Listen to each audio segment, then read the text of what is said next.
Welcome back into the Play-by-Play, a sports media talk show from Awful Announcing, where we were firmly on the bandwagon for a kicker Super Bowl MVP. I'm Brendan Clean, staff writer at Awful Announcing. That's Drew Lerner, senior editor at Awful Announcing. Drew Could have been a punter, even could have been a some would say. punter, special teams MVP. It was really just due for one there. I saw Tim Hasselbeck do a couple interviews last week at Media Row, and I just have a feeling Sam Darnold might end up being that sort of guy, but we will see. I guess they have the Seahawks connection together there. It is Monday, February 9th. The Super Bowl is come and gone. We're coming to you live like we do 3 times a week here on YouTube and X, so hit subscribe.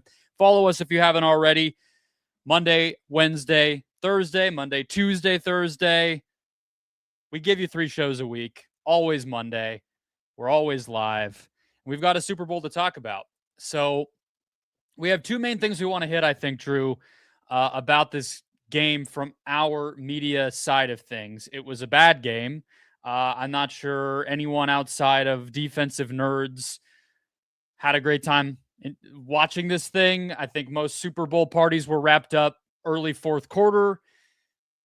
Not going to be momentous in any sort of way. I think lost to history, as I kind of said with Sam Darnold. What will stick with you? What is going to be the thing you remember this Super Bowl for? Bad Bunny, honestly. Yeah. And that's rare for me because, I usually could not care less about what the halftime show is. I'll go to the bathroom, go eat my nachos, whatever during the Super Bowl halftime. But just with the lead up to this Super Bowl, and I'm sure we'll get to the Turning Point USA halftime show competing with Bad Bunny. Like that to me was the biggest storyline heading in, and of course, like that also has to do with what has been going on in current events and politics the last few weeks in this country. But to me, that was the only time I kind of leaned forward on my couch and was like, all right, I'm locked in. The rest of the game, I found myself actually just rooting for a shutout, just for something interesting to happen. It's sitting there at 12-0. I'm thinking, well, this would be Yeah. kind of memorable if the game actually ended 12-0. Of course, that didn't happen, but yeah, you kind of Yeah. nailed it. Just not momentous in any way. Let's talk about halftime. We'll get to Mike Tirico. We'll get to some retrospectives on my time in San Francisco last week on Media Row at the wonderful Moscone Center. That is about an hour from where the Super Bowl was actually played. But Turning Point USA, my Phoenician brethren, also put on a halftime show here, Drew. And I think that really is going to be the media story for us that will have a residual effect from this Super Bowl, because this kind of spurred up, like there's a bunch of elements that went into this thing happening, right? Of course, Charlie Kirk's assassination last year. He founded and ran this organization. The performance was incredibly religious in tone, conservative culturally. I don't mean it was talking about politics, but lowercase c conservative type of show. And then very much pushed forward by capital C conservative forces in media, in social media, whatever. And so it's impossible to just say, make this a media story, make this a music story, and try to break down the intricacies of Bad Bunny's performance versus Kid Rock's. We're not going to really do any of that. But I think, like, big picture, you just look at it, right? This All-American Halftime Show, which was the name of the Turning Point one, drew as many as 6.1 million concurrent viewers on its YouTube channel. Shortly before it went to air on Sunday, it came out that it could not air on X. It was intended to air on X. It did not end up airing there. From my standpoint, that actually makes it easier to measure, because X video views are a nightmare to try to parse through, Drew. Let's just call it 6 million. I've seen some skepticism. Was that botted? Blah, blah, blah. We'll take the number as it is. 6 million people, right? Super Bowl, we'll see. It's going to largely be based on the fact of the game and how many people were watching the game. But 6 million surprised me. Even if we just say that's how many it was and take it at face value, I would have taken the under if you had given me 6 million on Saturday. And that makes me feel like this could be something. What do you think? Yeah, I think it was a higher number than I personally anticipated as well. Um, and if you can get 6 million concurrent viewers for anything, I mean, you have a business there, right?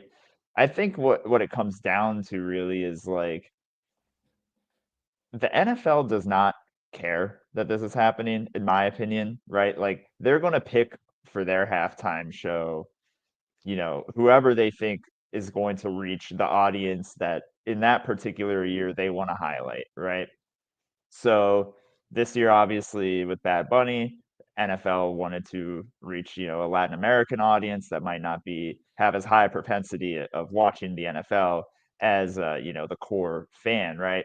But what if next year it's, your run-of-the-mill country singer, right? What if it's Kenny Chesney or, I don't know any country singers, so like that Wait, that's are just you what I'm saying going that with. the Super Bowl would be Kenny Chesney or the Turning Right, Point show or would be Kenny? the Super Bowl, right? Or just like a generic like Foo Fighters or something, right? I Like think someone that's that's kind of the not thing, right? Like politically coded.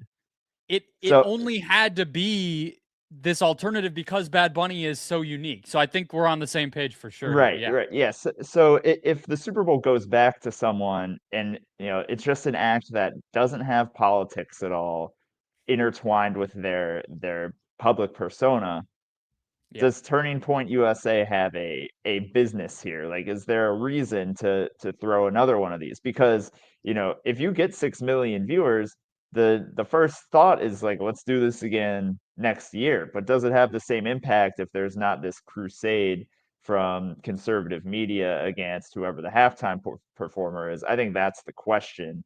Yeah. But to kind of wrap things up, I don't think the NFL is going to consider this at all when picking their next halftime performer. Like, I don't even think it factors into the No, and equation. I think you're right. Like Kenny Chesney, I wish he was. I would be awesome if he got picked because that would be the one time I think the Super Bowl would dip at halftime because I don't think But like Zach Bryan is a country singer. I Sure. mean, everything's a culture war, and I feel like this is sort of what another r- impact of the game being bad is that it just opened the door for all this stuff to be more focused on. If we had an awesome game, the Bills are going for their first Super Bowl, and Josh Allen's going to break through. I don't think any of this would have really been talked about. I don't even think there would have been room for a conversation much about the halftime show, even in spite of Bad Bunny being very vocal about politics and all that. But given that they took advantage of that opportunity, and again, they drew a big audience, I think it's a conversation. But you're right. My take on it is very similar to yours at a big picture perspective, which is that Kid Rock isn't famous anymore. I think I know who Lee Brice is. I definitely don't know who the other two people, Brantley Gilbert and Gabby Barrett. That feels like a Mad Lib where they just switch the first letter of each name. I don't even know if those people are real. Um, that wasn't the best lineup they could have picked. But the bigger picture is the NFL would absolutely pick a Kid Rock type figure who was actually currently famous, even if they happen to sing about God and the outdoors. That like it's not like we've never gotten that. The NFL is not some kind of entity that only selects for foreigners or whatever the things people want to throw at Bad Bunny are. That's not even a thing. That's not even a pattern. It's just this guy made a lot of people mad, and so there happened to be a show that people could turn to as some kind of alternative. But I say all that, I do feel like if I am a more calculated and potentially more creative company that isn't just a grassroots political advocacy group like Turning Point, I might look at this and see an opportunity to counter program something, right? Like if you go back to the beginning of the Super Bowl halftime show being this blowout thing that it is now, it's because In Living Color aired at halftime of the Super Bowl, and a bunch of people changed the channel. And so the NFL and the networks that then had rights to the Super Bowl for the next few years said, holy shit, we're gonna something's going wrong here. Let's adjust. That's never gonna happen again. But clearly there's some energy on something like this. I guess the question is, can it be, is there even an alternative to happen if it isn't this political and cultural dichotomy and contrast that's being drawn, right? Like, I think a better example than the country singers we're trying to grab from the vague outskirts of our brains, Drew, is like Taylor Swift. What if Taylor Swift does the Super Bowl next year? Well, this is kaput, right? So that's the part I can't quite get my full belief behind, is that this can be an every year thing. But I think there is something to it. Yeah, I have to lean towards this being kind of more the perfect storm because at the end of the day, if you look at the last 5, 10 Super Bowl halftime performers, the NFL just tries to select someone A, that has a broad appeal, but B, also appeals to fans that are not football fans. Like Yeah. last year, maybe, Kendrick Lamar is the exception because, that probably most Kendrick Lamar fans also watch football. But like you get pop stars like Lady Gaga or, Katy Perry. It's just like trying to appeal to a set of society that is not going to tune into the Super Bowl otherwise. And generally speaking, like like I said, unless there's going to be like a political uproar every single year, I don't know if this can be replicated. It kind of to me is just a manifestation of this current political moment. And yeah, I don't know, but I think they'll try though. I think they will try. And the problem too, right, is like, even Taylor Swift. I think for the most part, if you're a mainstream um, celebrity musician of any kind, the general idea is that you lean left politically, that you're some part of some kind of liberal elite establishment, right? Like even Taylor Swift had those things lobbed at her at various points over the past couple of years, getting into the political fray with an endorsement and aligning with various causes and whatever, right? So like even if it's Taylor Swift, maybe you could still try something. But your point is a good one, which is like, how many artists that are at a legitimate level of fame to try something like this and actually pull it off at a more successful way than a Kid Rock could would want to go up to bat against an entity as big as the NFL, another artist as big as Taylor Swift, and put yourself in direct opposition to that, right? Like even just as a career decision, forget your beliefs and values as a person. That just seems stupid to do. And also, it puts you out of the running to ever do the Super Bowl. Like you would love Yeah. to do the Super Bowl or do an NFL related event of any kind. So it's kind of one of these things where we talk about the NFL in all these ways with the really bad stuff that kind of bounces off of them, that they're like too big to fail. In this way, it's like they're too big to be hurt, right? Like they don't discriminate as far as who's in their umbrella. They'll do everything, they'll do anything. And so finding this little angle to actually oppose them in a consistent way, it's impossible because the NFL is kind of everything, right? The NFL is also, as a matter of fact, Kid Rock. That's kind of what's so funny. And I feel like that maybe is the more simple way to say what I'm getting at. Yeah, no, I think you put it perfectly. It just seems like it was the perfect storm, right? Yeah. Like this isn't going to be a normal thing every year, but I do think like the outrage over whoever the NFL picks. I mean, this has been going on for years. Last year with Kendrick Lamar, it was the same thing. Like, how can we Mm-hmm. have someone that is going to, you know, Yep. well, we didn't know what would happen at the time, but call someone a pedophile on national television. How can Mm-hmm. they be doing the Super Bowl? Yeah, I don't know. It's fun though, right? Like that. I think the NFL kind of likes having an artist that causes these types of storylines because from the moment Bad Bunny was announced to 7:30 or 8 p.m. last night, stories were being written about Bad Bunny doing the Super Bowl halftime show. So if the Mm-hmm. NFL can find someone like that every single year, not like a Coldplay where it's announced and then February 1st comes around, and it's like, who's doing the Super Bowl halftime show again? Oh yeah, No, Coldplay. yeah, Yeah. no offense to Coldplay, but there's just not much to talk about there. Everyone loves Yeah. Coldplay, but what are you going to say about them that's not Yeah. already known, right? So I think the NFL likes the storyline being several months long. And in a funny way, because I don't know exactly how it's happened, but it's it's I don't think the average person actually associates the league with anything that happens on the field. You know what I mean? With the performance. That's kind of this funny way of it too, where it's just become understood that it's sort of just the artist of the moment is going to get the chance to do this thing. It's almost like it's it's out of our hands. What they do is what they do. We're just picking the biggest thing and that's it. We're not really endorsing or standing behind, and they don't get hit with that either. And I think that's another reason why these alternatives kind of don't matter, because I just don't think people don't want to boycott the NFL or have a problem with it. Unfortunately, at times, you know. All right, the other big thing on the media side of Super Bowl 60 was Mike Tirico of NBC calling his first one. Big story heading in. Tirico has been at NBC for such a long time, but Al Michaels was still in that top seat when they last had a Super Bowl. Tirico never had one at ESPN because they never had one when he was at ESPN. So this was it.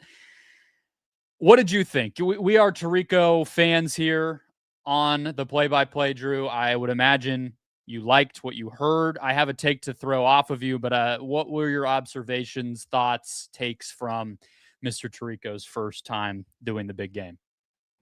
Yeah, I think my praise for Tarico has been well documented. Both of our NFL announcer drafts, I've selected him, I think, first overall, or at least first round. So, my opinions of Tariq are well documented, and I thought he did exactly what you'd expect of him, right? Like, he was a game manager. He was very smooth. I can't think of any gaffes that he had throughout the entire game. He's on top of everything as usual. I just think like he did the most he could with a game that didn't really deliver a lot of big moments. And I think we can have a conversation about Chris Collinsworth as well here. Like I thought his game was a little more mixed, but overall, I think broad strokes, Collinsworth like kind of nailed what was happening right from the get-go, saying that the Seahawks, rushing four and getting to the quarterback is just going to be a problem this entire game. And it turns out, at least in my view, that was the story of the game.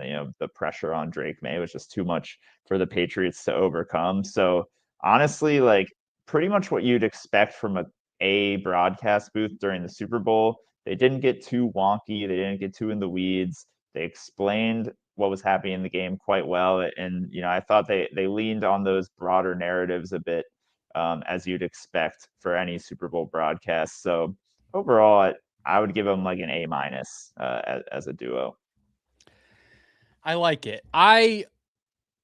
Look, we were all sitting there, and if you work in our space, you're looking for angles, right? And so I fully admit that I could have been just allowing my brain to run free too much. That said, I watched back the highlights this morning to double check myself, and I still felt the same way. I thought about that game, the Sunday night game, week 18 between Pittsburgh and Baltimore, right? And the rightly given praise that Tirico got for the kick call in the final moments of that game, telling the story of the signing and all the division ups and downs, and that moment being the last play of the whole regular season with the division on the line and this storied rivalry and all that stuff, and how he just wove it efficiently. I think that's what Tarico's really good at. I feel like, we've praised him for like his knowledge of the rules, his knowledge of the context and everything in a snap second in basketball and football, whatever it might be. I feel like he overcalled this game a little bit. I feel like what I want to hear from you to help me finish this take, craft it to completion, was that because he was overhyped for the game, being that it was his first Super Bowl? Kind of doubt it was that, but maybe. Was it that he knew the game blew and he wanted to infuse it with a little more for the crowd? Or am I just making it? I mean, maybe you can tell me that I'm overthinking this, but I really felt like there were just so many plays where he was really getting loud, really emphasizing, and it's you look up and it's 3-0 with 9 minutes left in the second quarter. So I will say initially, when Tirico became the lead Sunday Night Football announcer for NBC, I very much agree with your assessment of things. I also like, I guess at least your assessment of last night. I think Tirico, when he slips up, has a tendency to be an over-explainer, right? Kind of talk too much, get in the way of what is clearly happening on the broadcast, like things you can see in the pictures. And I think that's been his biggest area of improvement from the beginning of his Sunday Night Football tenure to now. I think he lets the pictures do the talking a lot more. He doesn't over explain. He doesn't get in the way of Chris Collinsworth. That being said, I think there were moments last night where, I'm thinking of some of the special teams plays in particular. Like he got pretty hyped for those. Maybe getting overextending on, a punt inside the 5-yard line during the Super Mhm. Bowl isn't the time and place. Maybe you There were a save couple that of the kind of. Christian Gonzalez tipped passes that felt similar. Those are big plays, but it's a deflection. It's an incomplete pass at the end of the day. It wasn't a pick six, and he was, it's like I get that's all he had to work with because it was a bad game, and in the first half, that is what counted as a big play. But it's also like, well, we all watch football. That wasn't that significant, Mike. Come on. I I do think there is an element with this game that every play did feel kind of big because it was being played at a pace where it was going to be low scoring. A lot of field goals in the first half. It was still a two possession game going into halftime. And it kind of felt pretty tense for, maybe into the third quarter until Seattle kind of blew it open a bit. And I kind of understand the, you know, the tendency to maybe raise your voice and treat, tipped balls and passes in the Super Bowl during a low scoring game like that as maybe bigger plays than they are. So I can give Tirico a little grace for that, but I don't think you're necessarily off base, right? Like it's his first Super Bowl. Maybe he could have just been a little elevated himself, trying to meet the moment. And I'm not going to blame an announcer for being too excited during a Super Bowl. I mean, No, as long it's as the there's biggest no game of the year. mistakes, as long as there's no blusters or missed details or incorrect, you know, score time, possession calls. I mean, look, it's Mike Tirico. He got all that stuff. Like you're saying, this is the difference between an A plus and a B plus, an A and an A minus, whatever it might be. But in the moment, and then again watching the highlights this morning, it was just it's like he wanted to will the game into more excitement than it had for us. And I don't blame him either, but maybe just ultimately disappointment that he didn't get a better game for that first one to really, you know, get that breakthrough. What Collinsworth was calling his fifth Patriots Super Bowl, so he could have cared less. But Tirico, you would have wanted something a little better. Yeah. So what do you think of Collinsworth? And then I actually want to get to one or two things from the pregame before we Okay. wrap up with Media Row. I thought Collinsworth was just Collinsworth. I think you're right that he had a read on the game. I felt like a lot of the football, like nuts and bolts analyst guys, kind of had this game read correctly in that it was going to be if Seattle's defense was as effective as we all thought it could be, this was kind of what the game was going to look like. And then it did. And so I think Collinsworth, like you just saw the prep shine through probably more so than anything. And the comfort of having, like I just said, not only called a bunch of Patriots games, but he's just done this so many times that we were in good hands on that side of things. So what I thought, what I expected, and met the moment of again a bad game, but he was right on.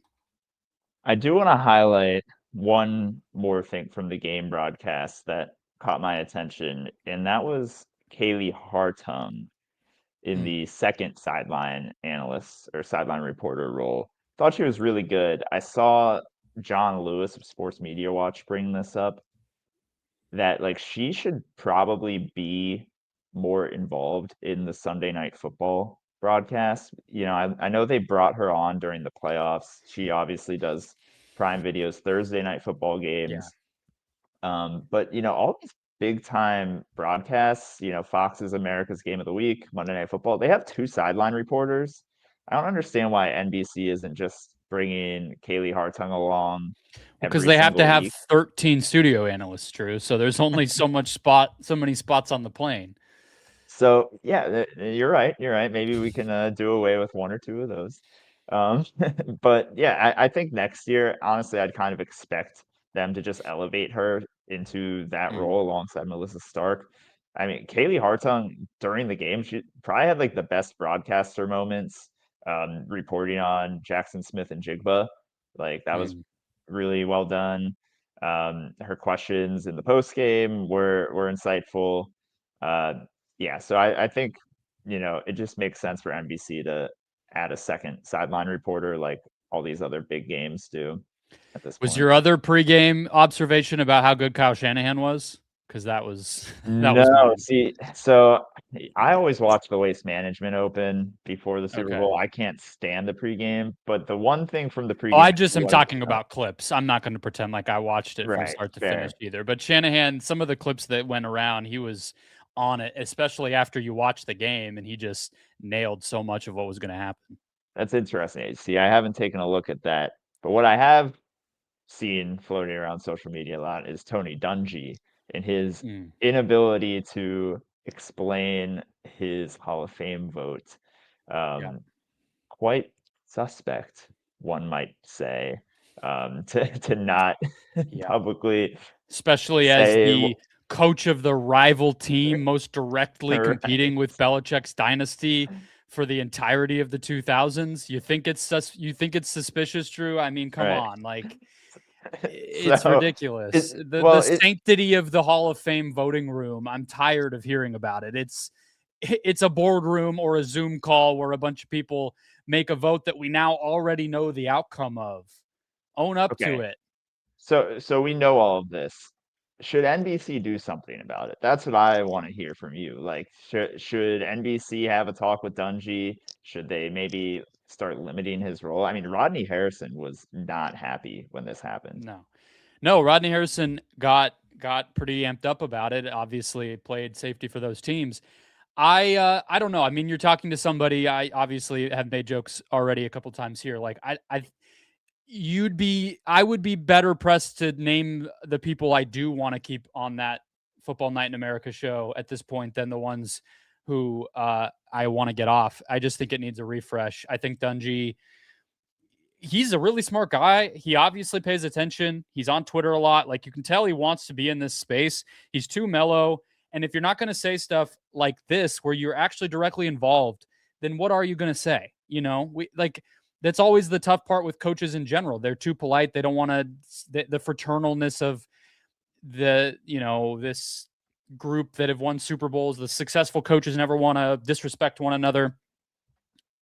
We're talking about an 85-year-old, 90-year-old owner and your rival head coach who no longer is in the NFL for a vote that already happened that we know the outcome of, that you have the most direct firsthand knowledge about.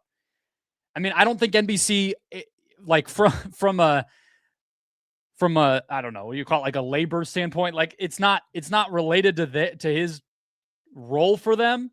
So I can't sit here and say that they should like suspend him for this or something. But it feels like another ugly mark on somebody I already think has been trending in the right direction. This was a moment where you got to bring something, and he did not. Yeah, no, I thought it reflected very poorly on him, and it just kind of if you can't be transparent about this, then like what are you going to tell us? Like you said, if you're not going to bring anything to the table on that topic, why do we need you here, right? Like let's Yeah. leave you on Alcatraz Island. And the coaches, yeah, right. The coaches are also too, I think most I guess you could say this about players also. Maybe it's everybody, but feels like coaches are most relevant with how much the game changes right after they get out of it. Sure. Yeah. Right. And the league looks nothing like it did when Tony Dungy last coached. You could say the same thing about Bill Cowher and whatever. The coaching ranks in general in this side of things, the media side of things really needs to be spiced up. I think we talked about that with Mike Tomlin, but yeah, Dungy. I think Rodney Harrison is probably one of the high points of that show, and I think he showed why with his reaction to that. He cares and has a human reaction to a lot of things that go on. But yeah, I agree. that was the moment of this whole thing, right? It was to get the guy who knows about this big story, who works for the network airing the game, to say something about that story, and he didn't do it. Okay, All media right. row. Let's end on some quick hitters here. I want to know, Brennan, you were obviously in San Francisco for us last week. What Yeah. was the most surprising thing you saw while on Media Row? Could be a person, it could be an interview, could be a show. What kind of caught you off guard from your time in the Bay Area? What came to mind first is that I saw Stephen A. Smith and Shannon Sharp doing a show together, which was Nightcap, live from the Meta, the Instagram and Meta sponsored rent a space near the front of Media Row. And I think we know Stephen A. Smith well enough to know that he probably ran that by ESPN, and everybody kind of knew what was going to happen with that. And it wasn't any kind of inflammatory segment. Pretty much just felt like an old First Take segment from when Shannon was still on the show a year ago. But you also had the follow up there where Michael McCarthy over at Front Office Sports talked with Shannon, and then the story evolved into Shannon being open to a return to ESPN, which I would hope ESPN was ready. Could be a fallout of that of green lighting that appearance if they greenlit it for Stephen A to appear with him, but probably not the type of headline that ESPN wanted this Super Bowl post Super Bowl week. So that I feel like media wise was a pretty big one. I don't think Uh, Shannon's coming back, but yeah, they that can't that quit seems each like other. such a nothing burger to me. I mean, of course Shannon Sharp wants back on ESPN. That's Oh, not well, the of course, question. of That is course. not the question we're trying to answer here. But Um, Stephen A. Kind of opening that door. It had to happen at some right. point. You can't mandate that two people who are personal friends never speak to one another in public again just because you laid one of or fired one of them from your network or whatever it was. But um, just probably not how they would have loved for that all to have gone down. That's what came to mind. On the media side, because so many of these shows actually weren't even at Media Row. Like I went to see Dan Patrick's setup, the ESPN setup. These were not even there. All the Barstool shows were not at Media Row. So the shows that were actually broadcasting there were kind of the vanilla stuff, so to speak. A lot of the major network types of people for radio and TV. So there wasn't anything super shocking going on. I saw Kirk Herbstreit's dog riding in a remote control car. That probably counts for something. And yeah, thank God. If you missed that, that would have been bad. Oh, Um, nobody missed it, Drew. It was the most popular show at the I'm whole thing. It had I'm a on the other side of parade the of people. country, and I saw probably hours worth of Peter Herbstreit Yes. footage. Yeah. Um, for someone in digital media like Mhm. you and I, do you think media row at the Super Bowl, like, is it worth it? Should you go, for people in the space? And Yes, I this is think you should let me absolutely go. preface this by saying if your employer is going to send you to media row, you should 100% go. Yeah, it's weird. It feels like a lot of these events are becoming like this. I've heard the same thing about NBA All-Star. I have not actually attended an NBA All-Star game myself. I have been to NBA Summer League. I have been to WNBA All-Star. There's a Final Four in my city 2 months from now on the women's side. They're all becoming like this combination of sponsored um, events and gatherings and networking type of things with like trade shows of industry people kind of whining and dining one another.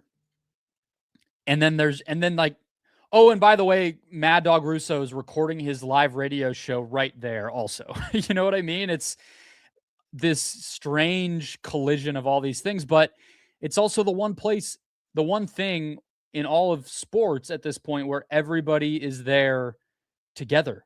And that makes it in and of itself kind of unmissable if you want to get hired somewhere, if you want to ink some kind of deal, if you want to be seen as somebody or something or some level of accomplishment.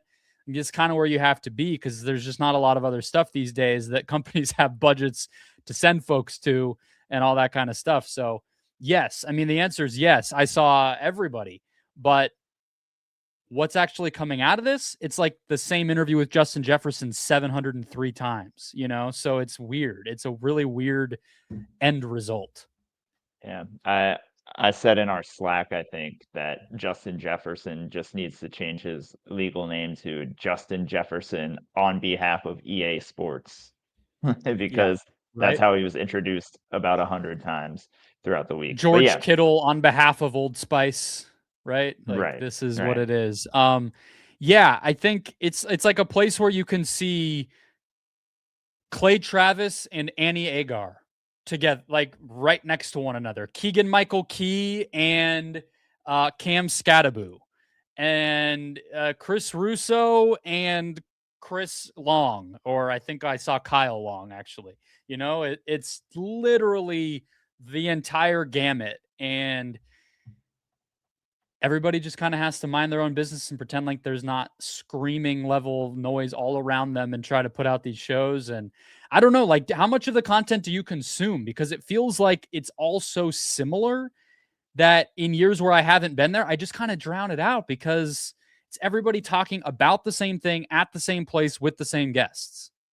Well, I think this goes back to just like the whole Super Bowl wasn't really up to the level that I think we have come to be used to this year. Like, not having the Chiefs in there or the Patriots or well, we did have the Patriots, but Tom Brady or Patrick Yeah. Mahomes or any of the big stars.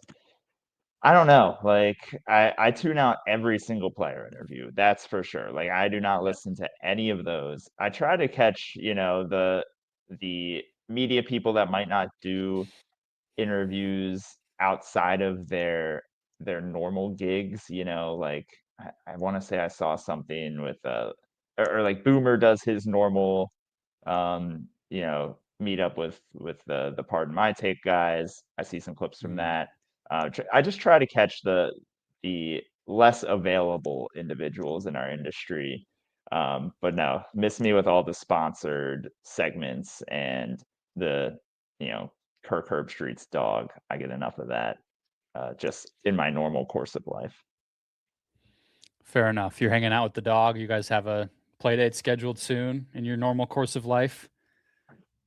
Yeah, probably at a Raising Cane's sometime Yeah. during college game day season. It's uh it's a funny environment out there for sure, but it's the main people who I think benefit are the college kids. Because it is valuable experience and they get content and they can pump up their reels and their portfolios and their Wix websites or whatever that is called, that college kids use to make their little brendanclean.com portfolio sites. So they all benefit. And honestly, on that note, shout out to Pat McAfee. He spent like multiple hours this week talking with, giving advice to, doing recordings with those exact types who lined up to talk to him after his show. I will say, obviously, he doesn't have to do that. And not even one step further, no one else did it. So um, I think Pat understands that that's the majority of the people who are really there to get something out of it and took the time. So, there's some positivity on the Pat McAfee side of things here from the wonderful folks at Awful Announcing who he loves dearly. No, we gotta make sure there's no legal action coming our way Yes, yes, from yeah. from the fine folks at the Pat McAfee show. All right, that'll wrap us up. Super Bowl 60 in the books, Media Row in the books. We can turn the page to other sports now and other media stories. We'll be back with you 2 more times this week, live on YouTube, live on X for the play-by-play live. Check us out at awfulannouncing.com in the meantime, or our social channels at Awful Announcing. We'll catch you next time.